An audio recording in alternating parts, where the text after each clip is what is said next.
राधे राधे, जय श्री कृष्णा। मैं एस्ट्रोनोमोलॉजिस्ट ललिता टंडन आज आपसे बात करूंगी गोपाष्टमी के बारे में। कल गोपाष्टमी है। आप सबको गोपाष्टमी की बहुत बहुत शुभकामनाएं।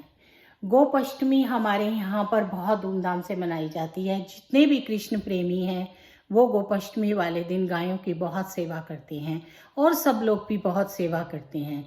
लेकिन ब्रज में, मथुरा में, सब जगह जहाँ भी पूरे देश में गौशाला है, वहाँ पर सब लोग जाकर गौओं को चारा जरूर डालते हैं। इसका बहुत ही उत्तम महात्म होता है। गोपाष्टमी वाले दिन गायों की सेवा करनी चाहिए, गायों को चारा डालना चाहिए और उनकी पीठ जरूर सहलानी चाहिए। गाय हमारे लिए माता का रूप है। हम गायों को माता का रूप कहते हैं। हम अच्छी तरह से सब जानते हैं, सब भागवत जो भी पढ़ते हैं उन्हें पता है कि किस तरह से भगवान कृष्ण ने जब गायों को चराया था, जब वो गोप बने थे, तो उसके बाद उन्होंने नंगे पैर गायों को चराया था। यशोदा जी चाहती थीं कि वो पैरों में कुछ पहने, लेकिन वो नहीं पहनते थे। इसीलिए आपको मालूम है कि ब्रज रज का बहुत ही महात्म है। हम ब्रज जाते हैं और उसकी रज को अपने साथ लाते हैं और उसकी रज में हमें बड़ा ही आनंद आता है।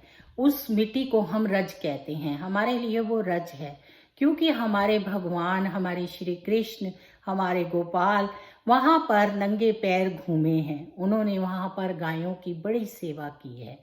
वो बहुत ही सेवा करते हैं गायों की, और हम लोगों को भी गायों की बहुत सेवा करनी चाहिए। अगर हम शहरों में रहते हैं और किसी कारण से हमें गायें उपलब्ध नहीं होती या हम अपने घरों में गायों को नहीं रख पाते, तो हमें क्या करना चाहिए?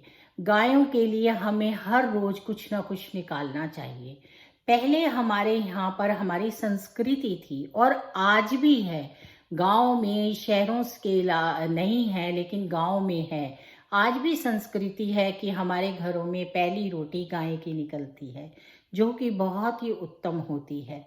लेकिन क्योंकि हर घर में गायें होती है, हमारे यहाँ पर शहरों में अगर गायें नहीं हैं और हम किसी वजह से उनको चारा नहीं दे सकते या उनको रोटी नहीं दे सकते, तो हमें हर रोज कोई एक ऐसी गुल्लक बनानी चाहिए जिसके अंदर गाय के नाम का कुछ ना कुछ 10-20 पैसे, 1 रुपया, जितनी श्रद्धा हो उतना डालना चाहिए।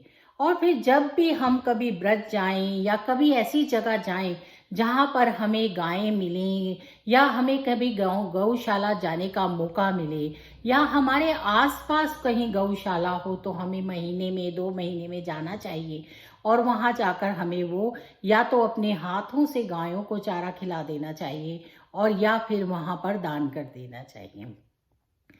64,000 देवी देवता गाय में बसते हैं। गाय की हर चीज बड़ी उत्तम है। गाय का घी, गाय का दूध हल्का होता है, बच्चों को जल्दी पचता है। गाय के घी में बड़े ही ताकत है। गाय का गोबर, गाय का गोमूत्र, हर चीज की इतनी ज्यादा महिमा है और इतना ज्यादा हम इसको क्या कहते हैं, मानते हैं। और हमारी हिंदू संस्कृति में गाय की बहुत ही पूजा, आदर और सत्कार करते हैं।